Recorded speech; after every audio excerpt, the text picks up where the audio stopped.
Welcome ID के coaching campus के YouTube channel पर मैं राधाकृष्ण स्वागत करता हूं आप लोगों का।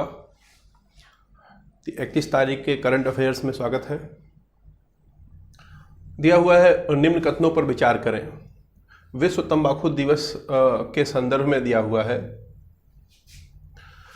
कि तो समझते हैं विश्व तंबाकू दिवस के बारे में जो दिया हुआ है उसको देख लेते हैं पहले से।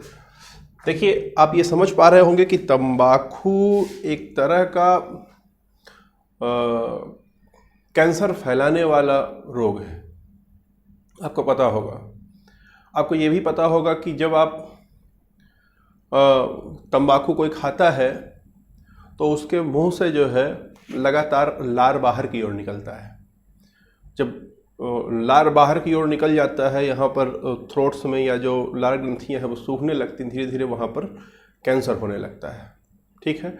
और लार जो है वो आपके शरीर के अंदर कम जब जा रहा है पेट के अंदर, तो भोजन जो है जब खाना खाते हैं तो लार का काम होता है उसको जो भोजन में मंड होता है, स्टार्च होता है, उसको तोड़ने का काम होता है।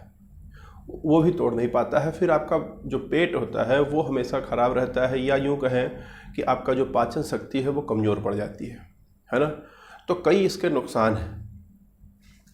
तो दुनिया में जो है देखिए दो तरह के लोग हैं। एक तो है आपकी जो कंपनियां हैं, तंबाकू कंपनियां हैं, और दूसरा है जो WHO है, वर्ल्ड हेल्थ ऑर्गेनाइजेशन है। वर्ल्ड हेल्थ ऑर्गेनाइजेशन दूसरे तरह के लोगों में से है जो ये समझाता है, ये बताता है कि क्या इनकी कुटिल नीतियां हैं, कैसे लोगों को जो है ये अपने जाल में फांस रहे हैं। ठीक। तो तंबाकू उद्योग के मिथक और उसकी कुटिल रणनीतियों को उजागर करने के उद्देश्य से ये प्रत्येक वर्ष 31 मई को मनाया जाता है। क्लियर है। और अब आप बात समझें, यहाँ पर जो 31 मई को प्रत्येक साल मनाया जाता है उसकी शुरुआत 1987 से हुई थी, है ना, जिसे कहा जाता है world no tobacco day. World no tobacco day कहा जाता है। ठीक है। और बेसिकली इसको WHO, है ना, WHO द्वारा इसे स्थापित किया गया। WHO के साथ साथ जितने उसके सहयोगी मेंबर हैं वो सब के सब मनाते हैं। और अभी हाल फिलहाल में आपने न्यूज़ में सुना होगा कि अमेरिका ने WHO का बाइकआउट कर दिया है। यानी WHO ने जो है, सॉरी, अमेरिका ने WHO की जो सदस्यता थी उसको अपनी निकाल ली है वहाँ से। ठीक है। तो प्रत्येक वर्ष 31 मई को होता है। तो आइए क्वेश्चन, ये नॉलेज आपने ले लिया है, अब इस पे जो पॉइंट लिखे हुए हैं उसको देखते हैं। तो लिखा हुआ है विश्व तंबाकू निषेध दिवस 31 मई को तंबाकू और युवा पीढ़ियों को आकर्षित करने के लिए संबंधित उद्योग रणनीतियों के मिथकों पर बहस करने और तंबाकू उद्योगों द्वारा नियोजित कुटिल राजनीति को उजागर करने के लिए मनाया जा रहा है। तो सही है।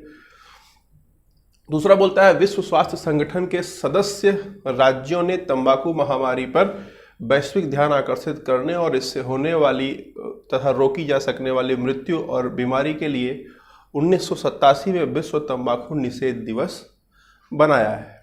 क्लियर है। तो दोनों सही है, ये भी सही है और ये भी सही है, इसलिए C फॉर कैट जो होगा वो इसका सही आंसर होगा। तो आइए बढ़ते हैं क्वेश्चन नंबर 2 की ओर।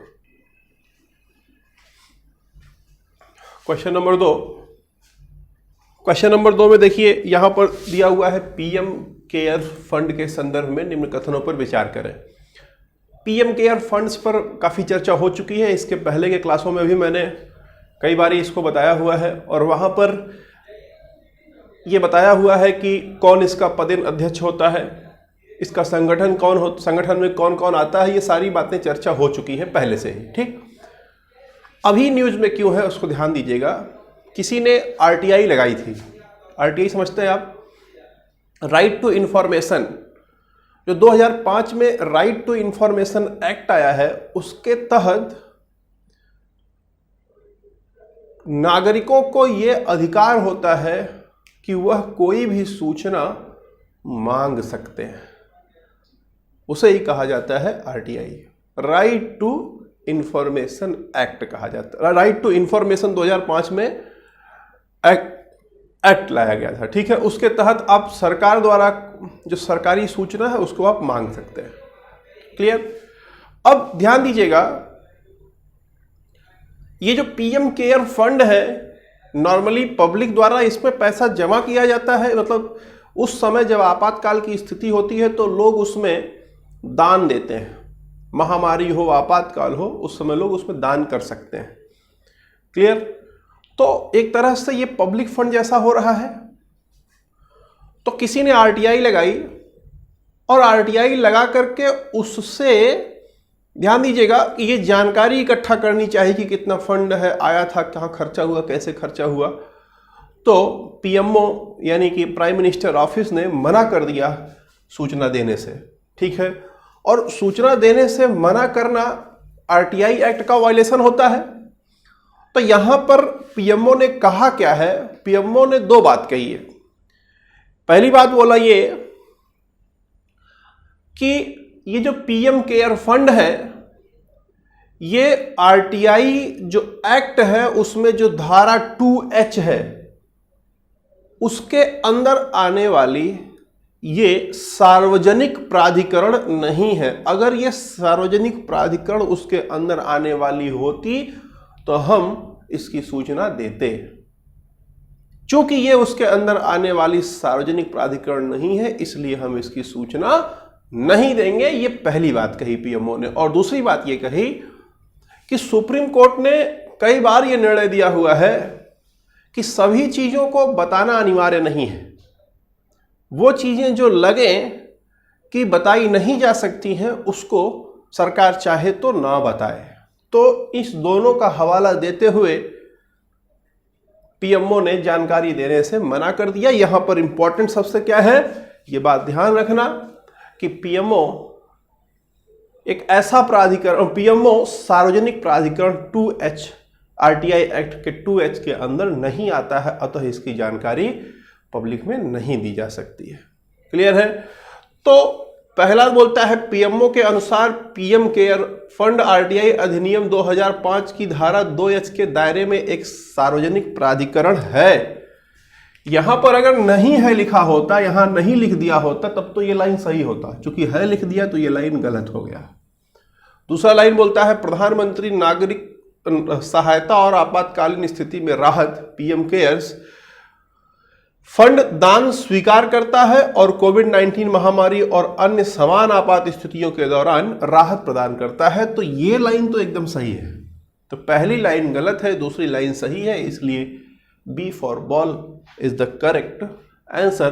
तो आइए क्वेश्चन नंबर 3 की ओर चलते हैं। क्वेश्चन नंबर 3 देखिए। क्वेश्चन नंबर 3 में आर्टिफिशियल इंटेलिजेंस, आर्टिफिशियल इंटेलिजेंस समझ पा रहे हैं आप? यहां पर आर्टिफिशियल इंटेलिजेंस होता क्या है एक बार समझिए थोड़ा सा। जैसे आपने कभी कभी देखा होगा कि मान लीजिए आप कोई सामान खरीद रहे हो ई कॉमर्स कंपनी पर, क्लियर,